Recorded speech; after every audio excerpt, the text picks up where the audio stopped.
Thank you all for coming back. We want to present our next presenter. Dr. Kelly Henry is a clinical associate professor of internal medicine and pediatrics here at Loyola University Medical Center.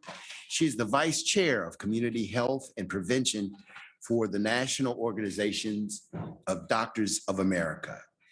Dr. Henry's special interest is in gun secure storage education for healthcare workers and community members. Through Doctors of America, she has had opportunities to speak at national events on promoting the means to talk to patients and families about the safe storage of guns in the home. She is also a member of her local Moms Demand Action chapter in Elmhurst, shout out, and is the co-lead for their Be Smart team. Won't you please welcome with a round of applause, Dr. Kelly Henry.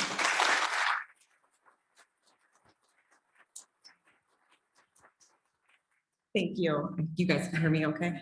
Okay. Thank you so much for letting me have the opportunity to speak with you all today. I will say I've cried in every single presentation so far, so hopefully I won't cry in my own. That will be my goal. So thank you so much. I think this is a very important topic and one that several others have already brought up or alluded to throughout their presentations. And so I wanted to spend a little bit more time to talk a little bit more about it. Okay, so some of my objectives today. To discuss the epidemiology of gun violence, which we've already covered several times, but I'm just going to stick with some very important points and then move on. To talk about what is secure storage and why is it important. And then to discuss physician and healthcare workers, firearm counseling. What are some of our barriers to counseling patients and their families? Who should we be counseling and does it work? So that's my main objectives of this talk today. So these numbers are not as up to date as Dr. Tontat's numbers, but as you know, the numbers are increasing every year. So in 2018, there was almost 40,000 people who died from firearm related injuries in the United States and over 100 people per year, 100 people every day.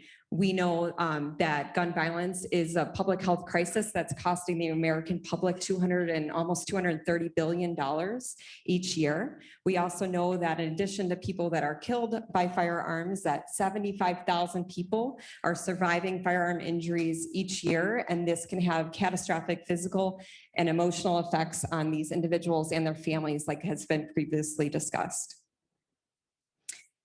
Just to talk about the annual gun deaths, again, mass shootings make national headlines, but we know this is less than 1% of gun deaths per year in the United States. And the vast majority are suicide, and then about 1/3 of them are homicide. When it comes to gun violence in children, firearms are the leading cause of death for children in the United States, and specifically the leading cause of death for children in this state of Illinois. 1,600 children are killed by guns every year. 53% are homicides, 40% are suicides, and 7% are unintentionally killed. It's also obviously important, like we've discussed before, to discuss the role of firearms in suicide. After unintentional injury, suicide is the second leading cause of death for children from 10 all the way up to the age of 35. This group has been growing in the trend of using firearms for suicide in the last decade more than any other group. 24,000 people died by gun suicide in 2018, and 40 to 60% of child suicides involve a gun. How long do we think that people contemplate suicide? In one study that asked adolescents and young adults, the average was 5 to 10 minutes. We know that when you have access to a firearm, that decision, that very impulsive decision, is often a fatal one. They don't reach the hospital. And so this is why this talk is so important. Death by suicide is 5 times more common in a home where a firearm is present. Wanted to allude to the fact that there are more guns in this country than there are civilians.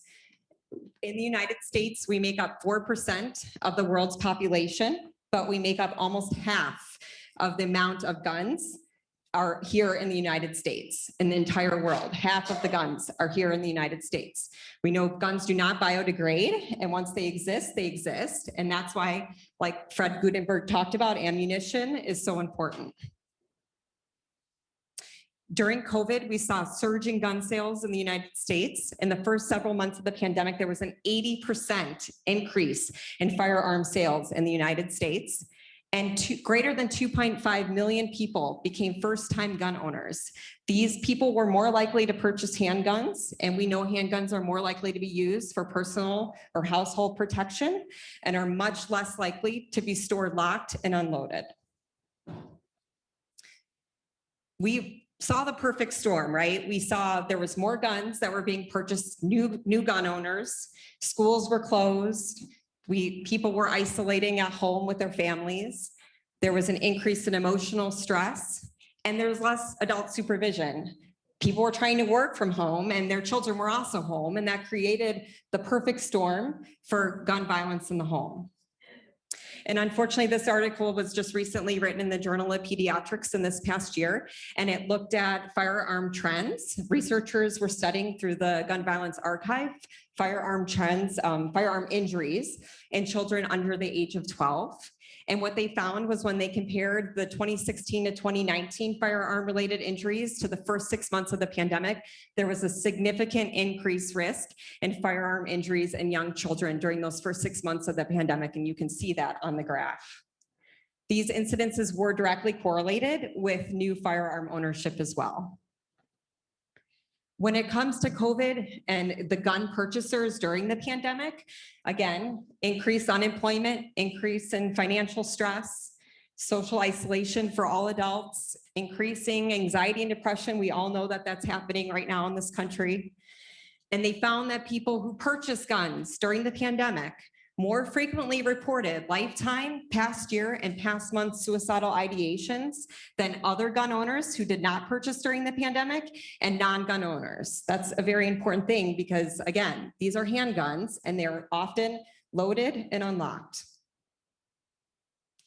Another article in the Journal of Pediatrics looked at before and during COVID, pediatric suicidal ideations and attempts. This was done at a major metropolitan center in Texas, where they were screening patients that were coming in for routine visits to the ER, asking questions about suicidal ideations and attempts. And what they found when they compared pre-pandemic months to post-pandemic months, they found in many months a significant increase in suicidal ideations and attempts in the pediatric ER.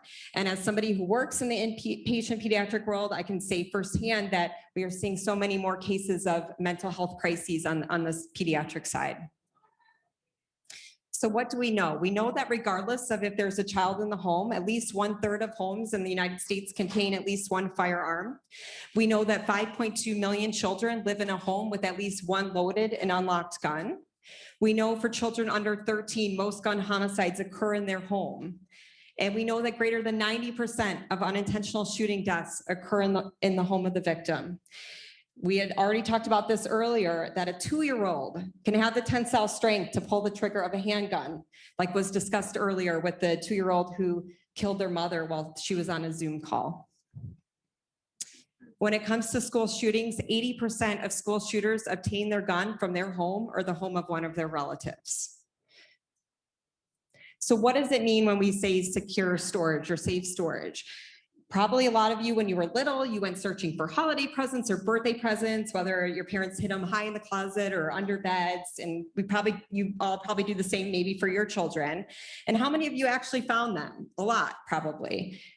This is why safe storage is so important. 13 million children live in a home with at least one gun in the home. Most of these children have reported knowledge of where the gun is located, and 1/3 of them have admitted handling the gun without their parents' knowledge. This is why secure storage is so important. What this means is storing guns locked and unloaded and storing ammunition separately.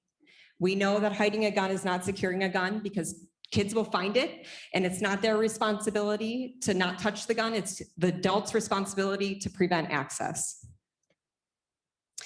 When discussing storage options with our patients, it's really important that we understand why they own guns, because that will help us decide and help them, guide them with what type of storage device to offer. There are many different devices, so I'm just going to briefly talk about a few. The cable lock, this is really the cheapest option. So it's a cable runs through the barrel of the gun and prevents it from being fired. It uses a key or combination, and again, it's the cheapest option available. Trigger locks, we actually no longer recommend. It was a guard that fit over the trigger, but it can be put on loaded guns and actually can make them fire more easily. So that's not one that's recommended. A lockbox, this is smaller than a safe. It can use a key combination, a keypad. It can be a biometric, so it can be a fingerprint option. It can be something small like this where it could be at the bedside table, right? So if somebody is using their gun for home or personal protection, maybe they want quick access to their gun, then at least it can be in a lockbox by the side of their bed where no child has the ability to access. Safes can also use the same key combination or biometrics. They are larger than the lockbox. And so gun owners who own many guns can store all their guns in one location. So this was one of the major articles that was published in JAMA in 2005 that looked at gun storage practices and the risk of youth suicide and unintentional firearm injuries. And the goal of this study was to measure the association between how people are storing their guns and the risk to children of unintentional and self-inflicted injury. And anyone, there was 3 different states that were included in the study, and they found 106 shooting incidences that occurred in children under the age of 20. 82 were suicide attempts and 24 were unintentional injuries. And they compared these to control guns that they found in the same counties that they found the case guns in. And they were telephone surveys, and the families were included in this if they owned a gun in the home and if they had a child that was living in the home under the age of 20. And what they found was for the case guns, the ones that caused the incidences, they were less likely to be stored unloaded, less likely to be locked, and less likely to be stored separate from ammunition. Keeping a gun locked, unloaded, with the ammunition stored separately was all associated with significant decreased risk of suicide and unintentional injury.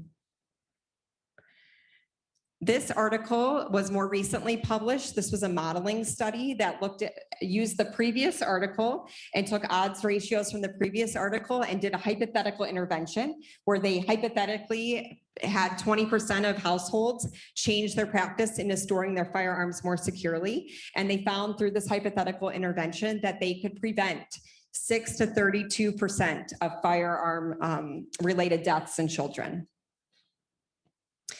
We know that there is many research that says that safe storage decreases the risk of unintentional injury and suicide in children, but what are parents who are gun owners? What's their perception? The overall perception, unfortunately, of gun risk is still very low. One person said in an article, "My son needs to access my pistol in case he's home alone and there's an emergency." Another said, "If we go away for the weekend, I don't put up guns, but I've moved medication, I've hidden alcohol." Another said, "Having a gun out is dangerous as you might not know what's going on with your kid. They may kill themselves and that's on you. But if you didn't have it out, that'd be on you if something happened to the house. It's a really hard decision." They did express an openness to education, and they did express a willingness to store if affordable, easy to access biometric safes were available. What about children with self-harm risk factors? Do those parents store their guns more securely? This was a national representative survey. That was a telephone survey that was given to parents, and the parents self-reported their child's self-harm risk history. And they found that this did not affect the parents' decision to own a firearm or how they were storing their firearm. Another survey was sent to adolescents, a nationally representative survey to adolescents. 40% of those who had lived in a gun-owning home reported easy access to that firearm. And the presence of whether that adolescent had mental health or suicide risk factors were similar for those that reported access and those that did not. Those adolescents, though, however, were more likely to endorse a history of drug or alcohol abuse. And we know that alcohol abuse is an independent risk factor for self-inflicted firearm injury. Again, this is an important point because We are seeing that adolescents are reporting easy access, and you wonder, do parents know that their child is reporting easy access to firearms? And this is our opportunity as healthcare providers to educate families and reduce the risk of this type of injury. When it comes to veterans and military risk, this was a large study that looked at veterans at a large training center. Over 1,000 members were part of this study. And they asked them if they owned a gun, how it was stored. They asked them self-report their history of depression, anxiety, suicide risk factors. And they found that those veterans with current depressive symptoms and perceived likelihood of future suicide attempt were both significantly associated with unsafe firearm storage practices. This obviously is a very dangerous situation, as veterans we know in general are less likely to seek help about their distress. And again, we need to begin to change cultural norms and make this a normal conversation to have with our families, our patients, and in our community. How many of you guys have thought about, if your healthcare provider is talking to your dementia patients about firearms, you know, in an era where there's 10,000 baby boomers that are reaching 65 every day in the United States, this is becoming a very important topic. In older adults, 91% of gun deaths are suicides. And we know that in early stages of dementia, the risk of suicide is increased. And we know that having a loaded gun available increases that risk further.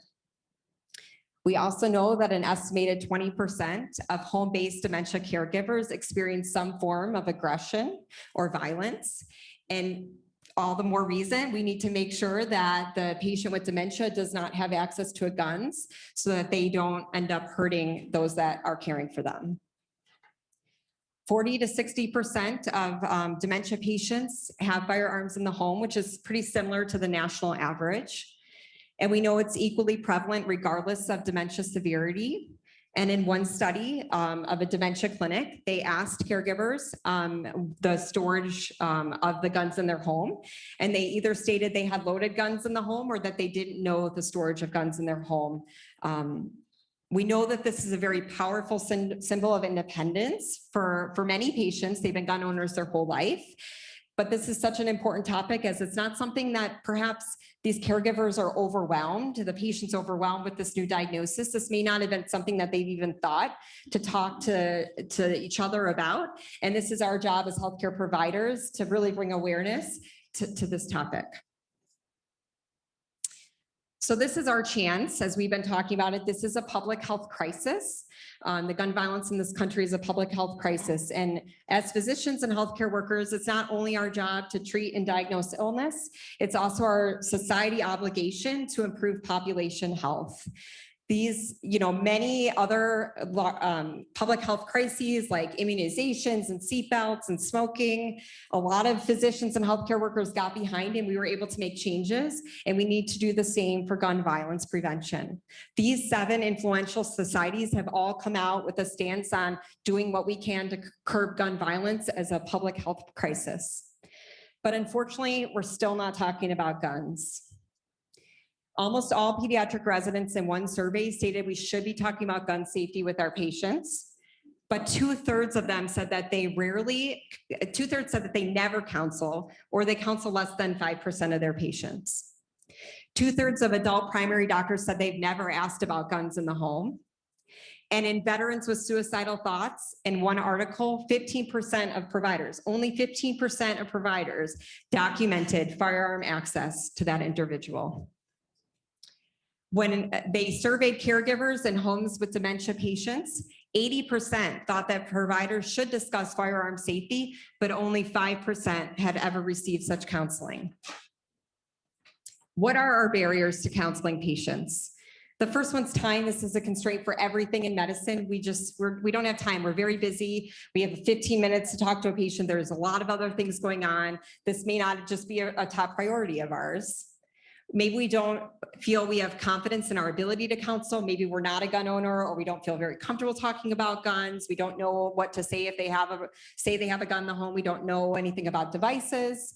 We're afraid of affecting our relationship with the patient or the family. We're afraid of legal implications, or we're just not certain what the effect of counseling is. So maybe that's why we don't do it.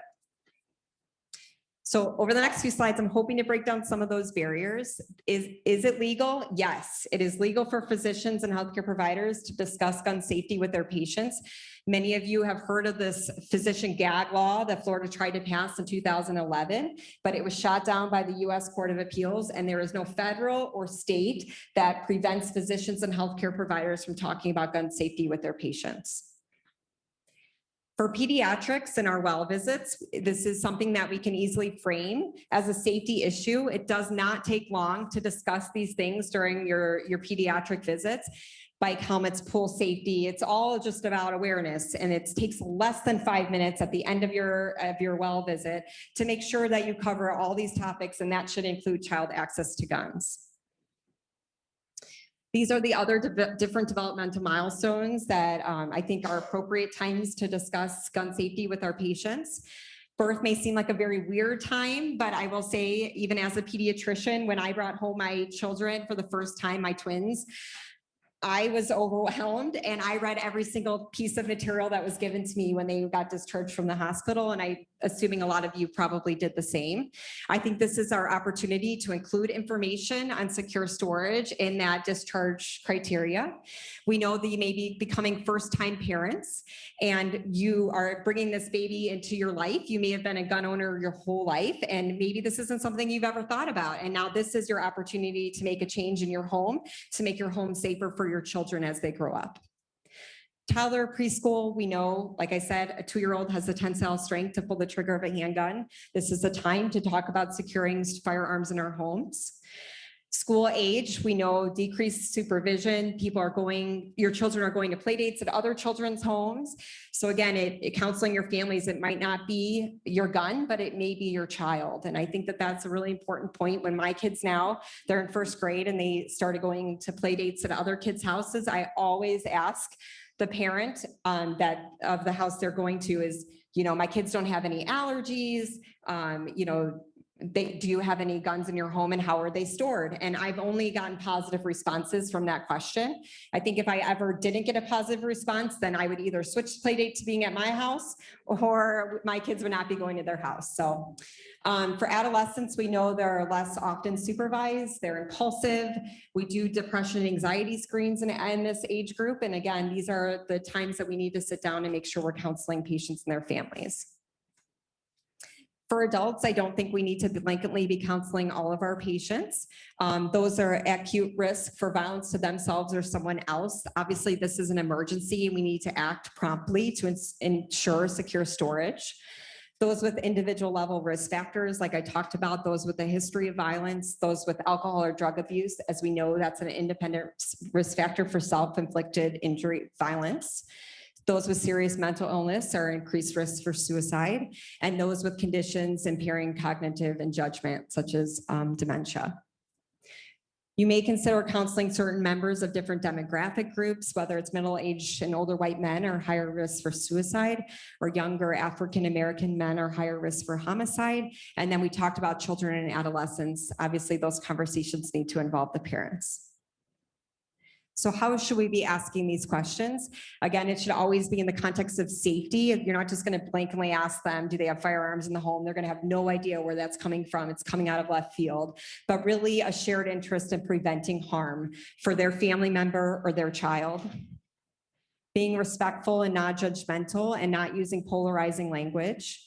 Acknowledging local cultural norms. They maybe came from a gun owning family, and this is not something that they've really thought about, but really bring it into that context of safety. And individualizing the discussion, because everyone's reason for gun ownership is different, and really working with them to figure out how they can protect their family and also keep them safe at the same time. It's important we are asking open-ended questions like, tell me about the firearms in your home, or if you have guns in the home, how are they securely stored?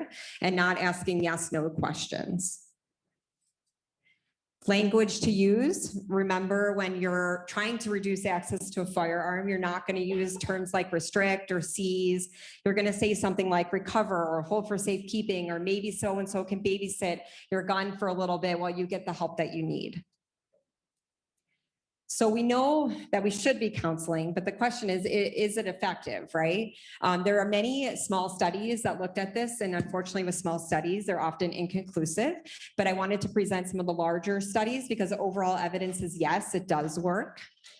So this was a study that looked at parents of 2 to 11-year-old that were presenting for a well child visit to 124 offices across the United States. And they asked them various questions on this pre-visit survey, whether they owned a gun, how it was stored. They also asked them media use and discipline use. So it wasn't all about the gun. And then they divided them into a control group and an intervention group. And the intervention group, they applied brief motivational interviewing and then did a tangible, like a cable lock was given before discharge from that clinic visit. And then they did telephone interviews at 1 month and 6-month follow-up. And they found that for every 2.5 patients they counsel, 1 family reported use of a cable lock. They saw a 21.4% increase in storing a firearm locked after that motivational interviewing and the cable lock giveaway. Another article, I thought this one was very interesting, was counseling of youth seeking emergency care for suicidality. This was an article that was published about a study that was done in Colorado where they interviewed families of 12 to 17-year-old patients that were seen in this ER that had 24-hour access to behavioral health services. And they interviewed these families. They did a 5-minute counseling session on not only locking up medicines, but also locking up firearms. And then they did follow-up interviews afterwards. And what they found was at the time of the ER visit, 67% of families said that they had locked all their guns. But you can see at the follow-up, 100% of families said that they locked their guns at follow-up. And I wanted to make a point of this because, again, I think there's no more context of safety than when you have a child that shows up to the ER. You may be shocked, you're overwhelmed. Maybe you were surprised that your child, was suicidal or acted upon this. And this is the opportunity to make a change, right? If there's ever an opportunity, this is an opportunity. And the families did. So I think when we make it completely about the context of safety, people will make changes. Another systematic review looked at all the case control trials that were out there. And what they found was those that offered free devices. So counseling patients wasn't enough, but those that offered free devices and counseling of patients were the most effective at improving safe firearm storage practices. So if you're going to counsel patients, it's also a good idea to give away some form of locking device like a free lock. So that's all my talk today. I really appreciate everyone listening. I think, like Fred Gutenberg said, all of us here are the helpers, but I think we need to make sure that our voices are heard and we get more people that are helping. So we need to talk to our patients, our families, our friends, our colleagues, normalize this conversation. This isn't about Second Amendment rights. This is about storing your gun more safely. And begin counseling our patients in clinic. So thank you very much. And this is my family just from last week when we went to Montana to go skiing. So I'm doing it for my girls. Okay, we have time for one question if anyone has a question or a comment.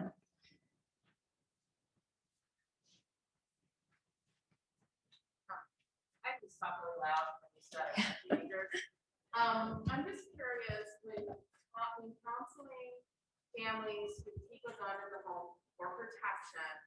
I know you mentioned the biometric safe is a good option for people who want to get to their guns quickly. Sometimes that can be cost prohibitive.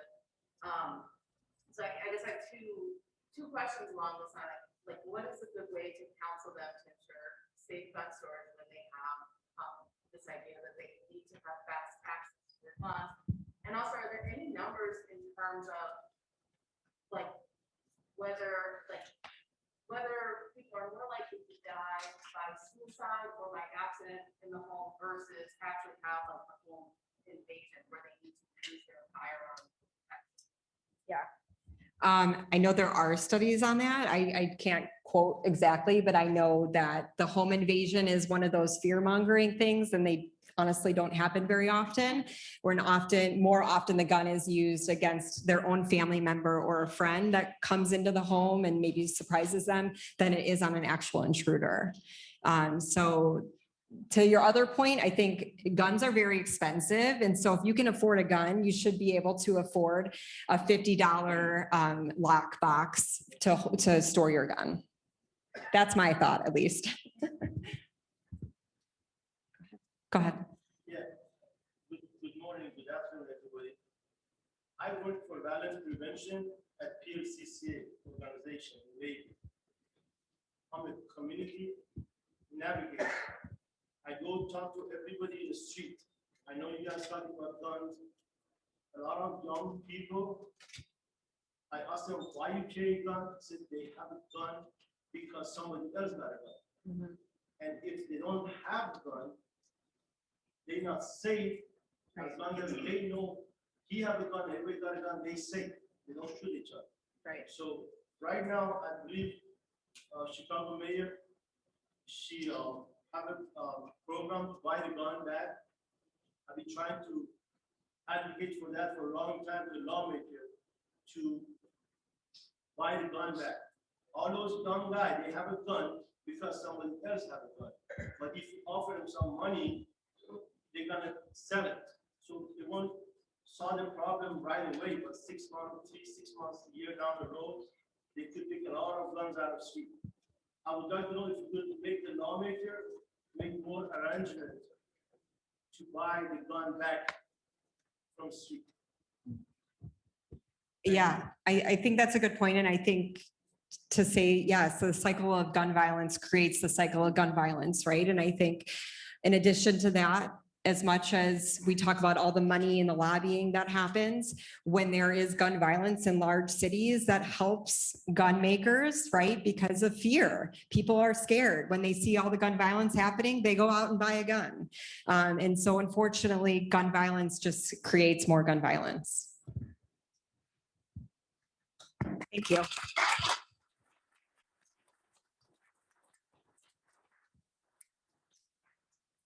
Thank you so much, Dr. Henry. I am honored to be here today. I'm honored to have met so many positive folks in the community, people I work with, people that I'm going to potentially be working with. I'm so honored to be here today and thank everybody for coming. I'm also honored to present our next group of facilitators who will lead our workshop for today. Maria Franco, Tanya Robinson Harris, Rose Ocampo, and the Executive Director of CSPL, Michael Kisnick Cruz, joins us today from the Coalition for Spiritual and Public Leadership, or the CSPL. They are a nonprofit, multiracial, multi-ethnic, grassroots-led coalition that includes parishes, institutions, and communities to address racial, social, economic, and environmental justice by building power that is rooted in the vision of the gospel of Jesus Christ. CSPL trains and develops faith leaders in their retrospective congregations and institutions to enter into public life in a manner that is strategic, communal, and grounded in the Catholic spiritual and theological traditions. So thank you all for joining us today.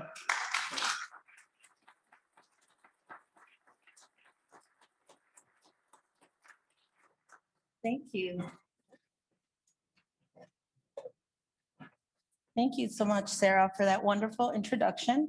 And I would just like to present to you our team here. So if you could stand, CSPL. This is Rose, Sandra, Ramona, and Faith. Thank you so much. I am so happy to be here today. Thank you for having us. Welcome to everybody. And thank you so much to Loyola for putting together this amazing summit. We are very happy to be invited as guests and to talk about the work that we are doing here in Maywood, Proviso, and other surrounding areas. My name is Maria Franco, and I am the community organizer for the Coalition for Spiritual and Public Leadership. I am a 22-year resident of Maywood and Proviso, so I love this community.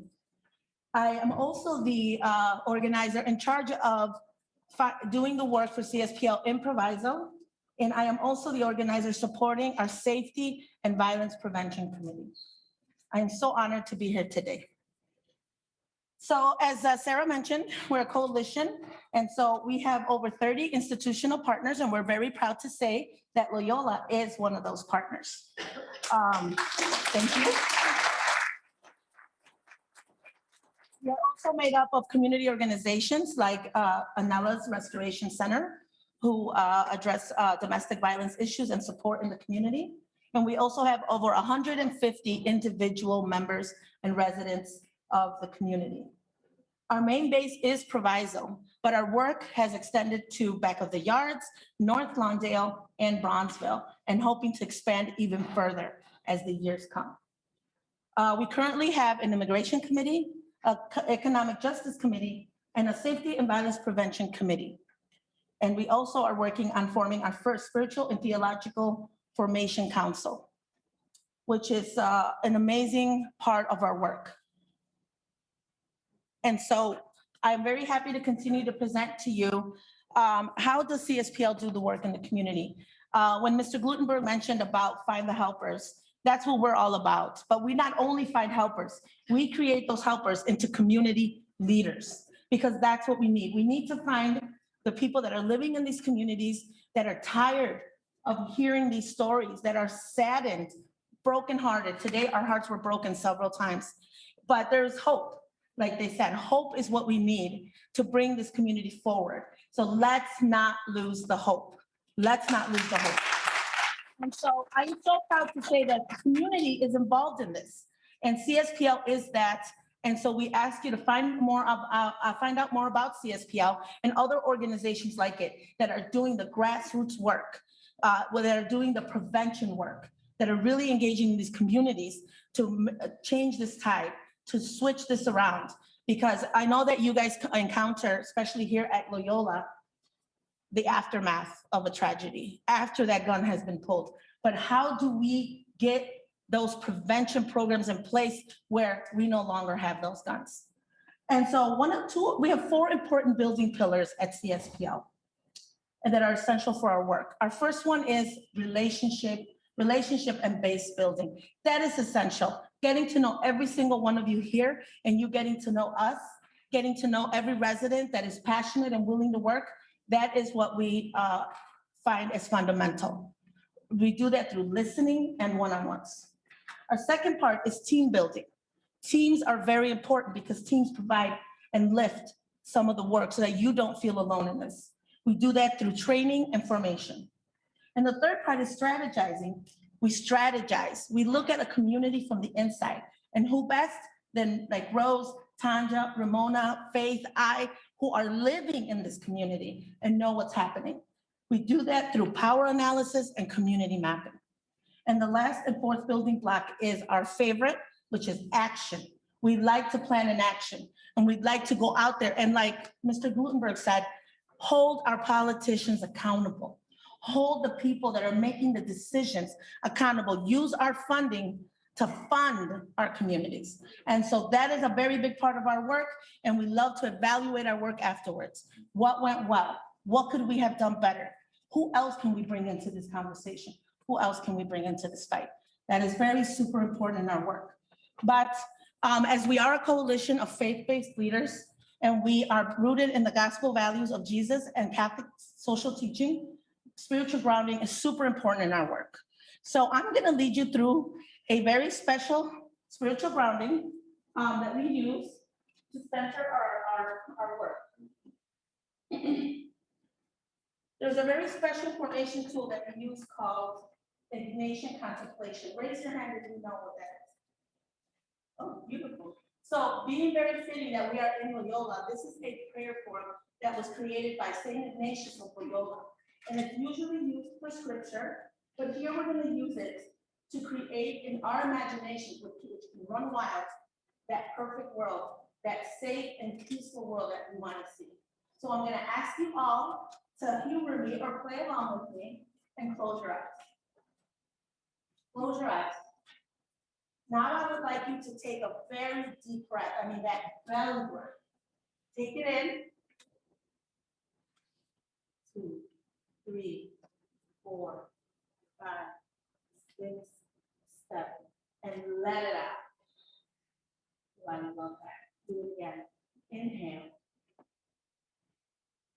2, 3, 4, 5, 6, 7. And let it out. We've heard a lot of heart and oh.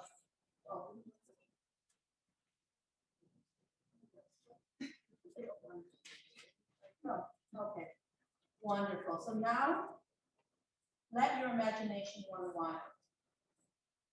There is no right or wrong way to do this. Just focus on the images, on the voice, on the words, the visions, the sounds, and everything that comes up as we do this practice today. Imagine this community, Maywood, Proviso, or whatever community it is that you serve. Living or working.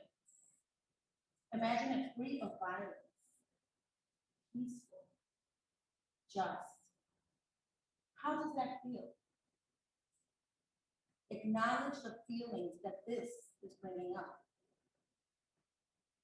What does trust, safety, and peace feel like in your life? Maybe it's in your shoulders, or your neck, or in your stomach area. Continue to deepen these feelings and sit with these sacred emotions. Dana, I'm so sorry. I have a loud enough voice though. Now imagine walking through the main streets of this community. What do you see in this safe and peaceful community? Imagine the buildings. What types of buildings are you seeing? Are they businesses? Are they vibrant? What do the schools look like? Is there safety and peace? Do the teachers look happy? Are the students learning? Is there conversation happening? What about the libraries or the parks? Who do you see outside those parks?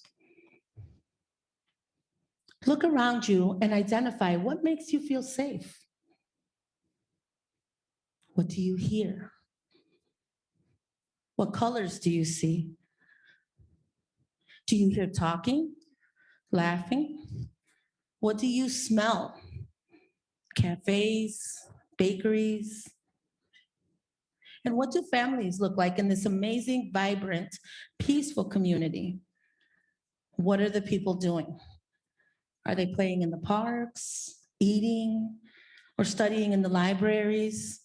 Maybe they're at the yoga studio or in the parking garages, parking their cars to go shopping and eating that day. Now pay attention to yourself in this place.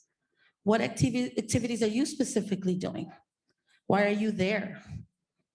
Now think about your work or your career or your place in this community, especially if it's Maywood or Proviso. How do you contribute to this feeling of peace, safety, and trust? What in the work, in your engagement, or in your participation has contributed to this environment? And sit with that for a moment. Now remember, let your imaginations run wild. It doesn't necessarily mean you've done it already or it's happened. But in a perfect, just, beautiful world, what have you contributed to it? So continue to breathe this in. Take another deep breath. 2, 3, 4, 5, 6, 7.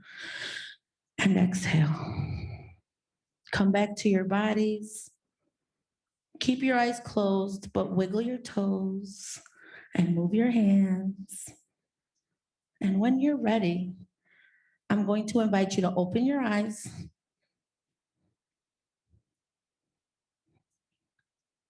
And I'm going to ask you, after a few seconds, if you can share some of the things that you picture in your mind. In the bags you were given, there are 2 stickers. If you can go ahead and pull them out. A pink one, I believe, and a silver one. They're all different colors, sorry. I thought I saw pink and silver a lot. And I want you to write down a few things of what you saw or what makes this just and peaceful community possible, or what you think you can do to make this a reality. And I'm gonna invite you to share. So I'll give you a minute, like 30 seconds or so to write that down.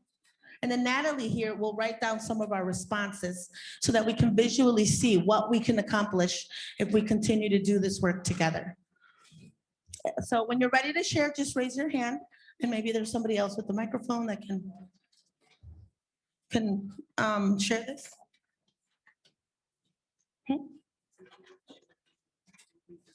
Oh, okay. Okay, so, anybody, yes? Yes.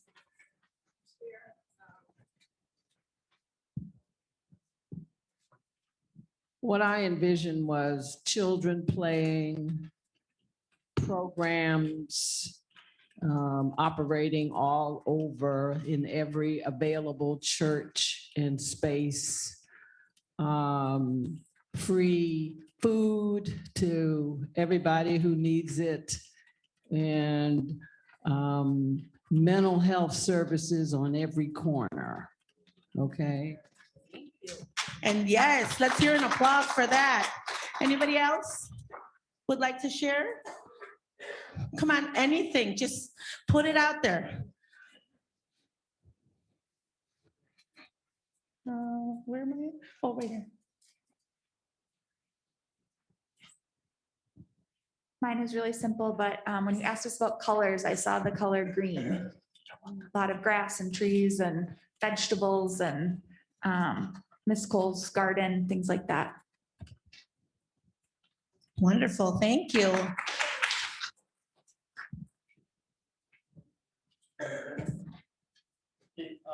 When I close my eyes, I remember the first few days, I think in Chicago, that was 1985.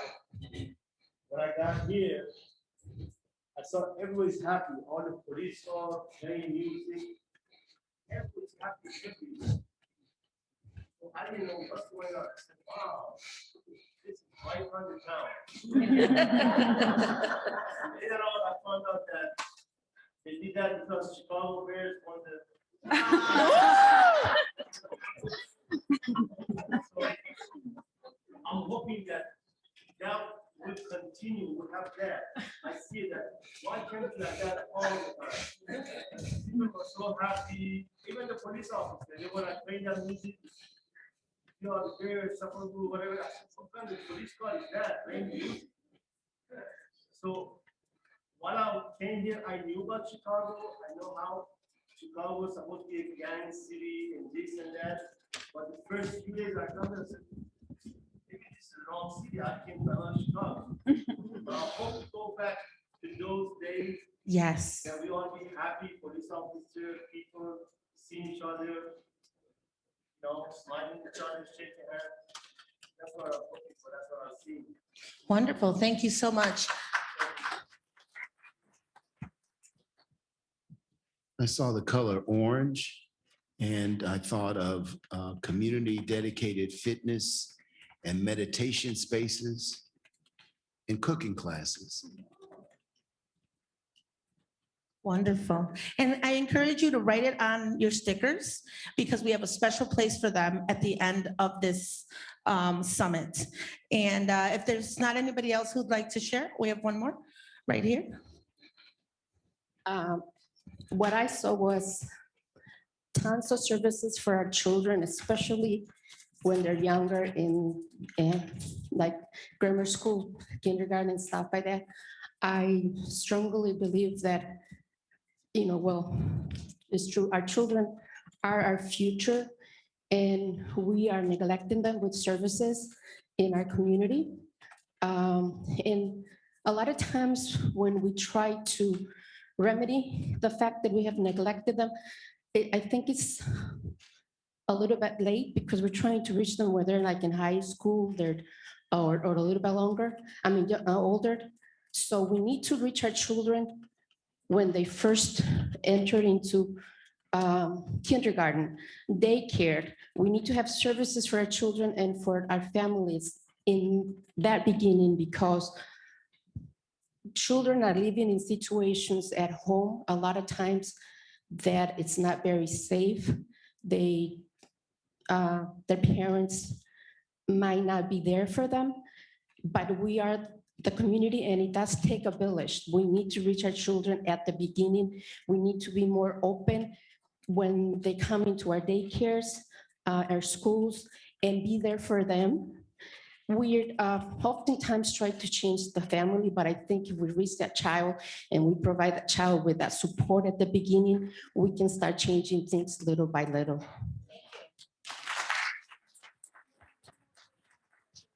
When I closed my eyes, first of all, I believe it was summer because there was no snow. So there was a lot of colors, definitely a lot of colors, a lot of green, a lot of trees, kids playing, riding bicycles, playing with the ball. I saw a lot of stores, people shopping around, like the street vendors as well. And that's what I saw, and that's what I hope. And that's what we hear. Thank you so much. Thank you so much. And so now I want to present to you two amazing community leaders that went through this exercise several months, several years ago, and saw a vision and said, I'm going to make it happen. I am very proud to present to you Ms. Tanja Harris, who will speak to you about her work with CSPL, and then our second leader. Can you come up? All right.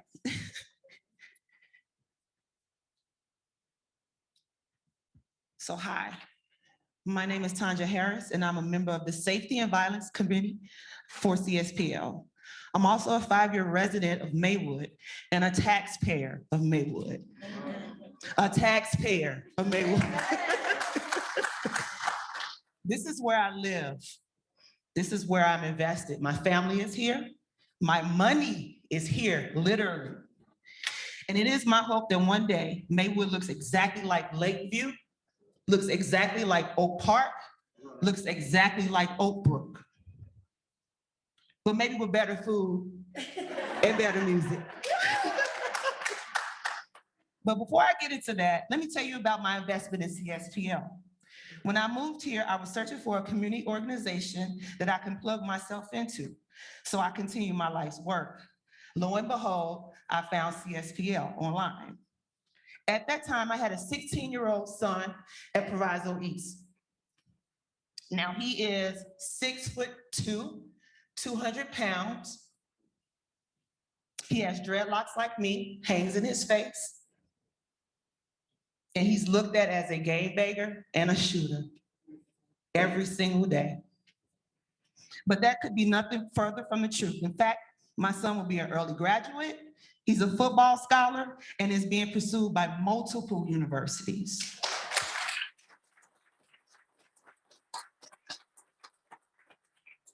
But I worried about him. I was worried about him walking from the house to Proviso East every single day. So one day, Maria texted me and asked if we could have a one-on-one. So one-on-ones are important because it gives you an opportunity to tell your story, who you are, and what you want to do. And that's when I learned about this initiative called Smart Routes. So Smart Routes is a space where kids can walk from school to their homes and have adults making sure that they're safe in that space. Smart Routes is a part of the reality that Maywood can become great. But here's the thing, I am so completely over folks driving in here, seeing a problem, and then forgetting about it when they end their shift. We've been told that if we don't do it, no one else will. And so we have. We've been pulling ourselves by our bootstraps, and I am tired. There are tons of missions outside of this community, outside of the United States, that people are so willing to give to. But when we need the support in our community, it's difficult to get people to act. Smart Routes is a promising solution, but we need your help towards tackling the overarching problem, which is a systemic one. We are not interested in covering the wound like a Band-Aid. We need your help in treating the wound. Safe Routes is an amazing stepping stone towards the reality of Maywood becoming safe, a reality of Maywood being a place that has sustainable businesses, grocery stores, space-safe green spaces, a movie theater, and a thriving downtown. This reality is not a dream, or at least it won't be a dream if you decide to, at the end of your shift, not forget about us.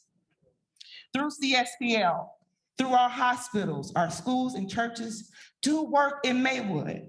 Don't let this be something you leave at Loyola that sits in this conference room. Let it manifest. I need it to manifest. Please don't leave it in this room.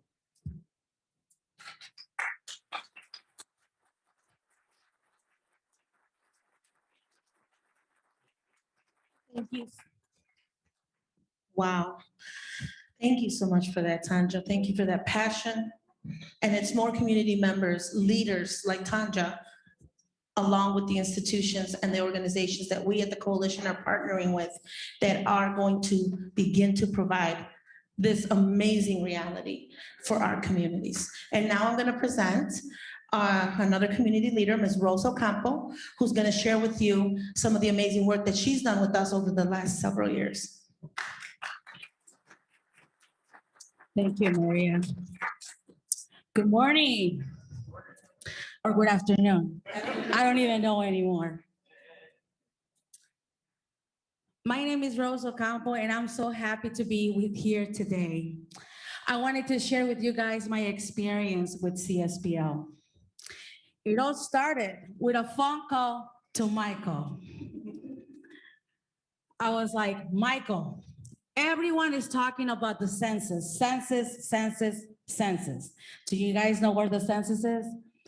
And I'm like, no one is doing anything.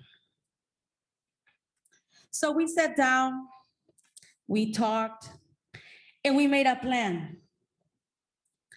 Within no time, we had a census committee.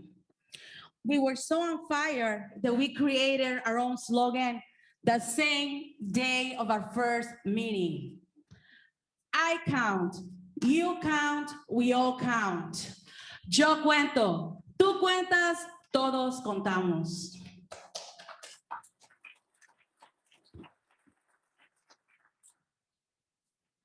The hardest part was the execution, but the more we learned about the census, the more fascinating it became. Proviso has 14 villages. That's a lot of people, and that was a lot of potential funding. We joined forces with other organizations, and we were able to go on tour to all 14 suburbs. More funding started to come in, and we were able to create jobs and train strong men and women to help us complete the census in Proviso. We added music, a cordless microphone. Everyone that knows me, they know that I love karaoke. So I will sing and promote the census at the same time. They said, I heard you over the microphone, and I wanted to know what was going on. We also made a Facebook group called Mi Gente Presente en Proviso, which means my people present in Proviso.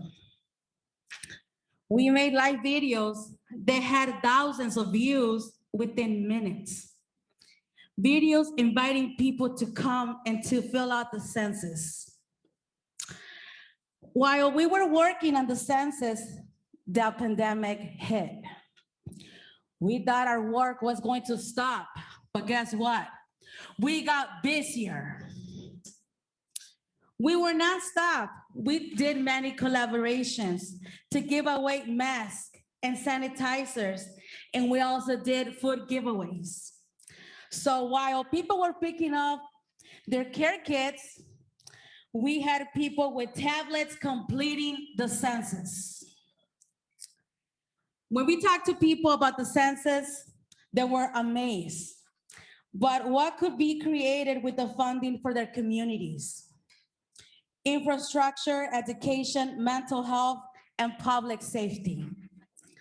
All things are important in our communities that we do not have. We were doing more than counting people. We were getting funding. We were also building relationships. And it was amazing. Yet more amazing is the hope brought to the community.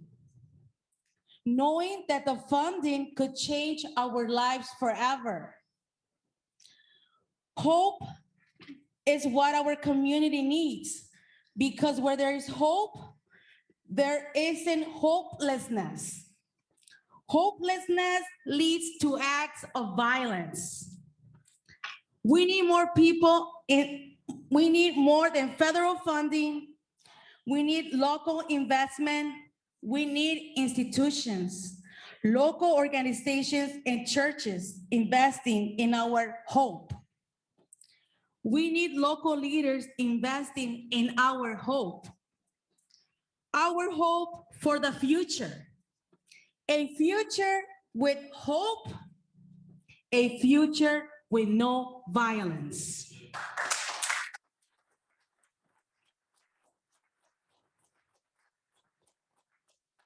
For me, guys, it was the census. For you all here, it might be something else.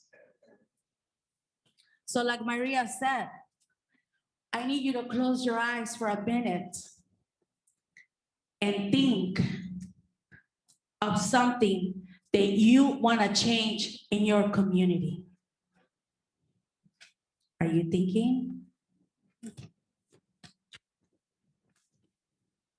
Okay, now that you thought about something that you want to change in your community, I want to tell you that CSPL is a place that can help you make that happen in your community.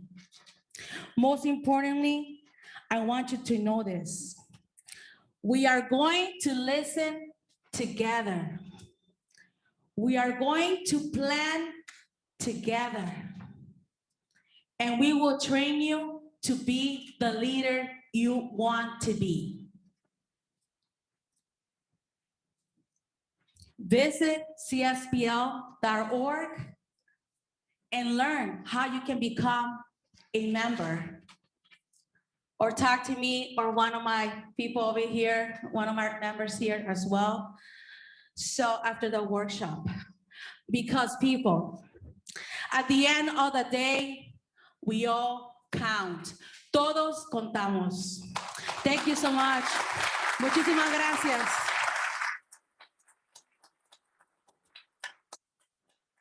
Let me turn it off.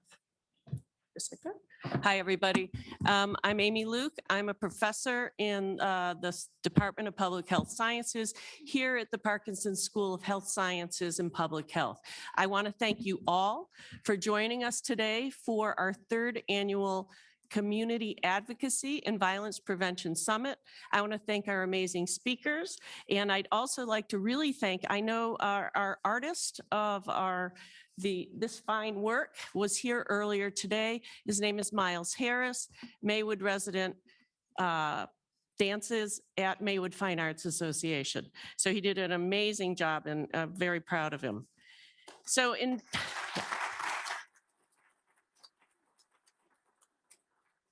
2019, Loyola Stands Committee members and several community members who are here today or were here today traveled to LA together to learn from Father Greg Boyle at Homeboy Industries.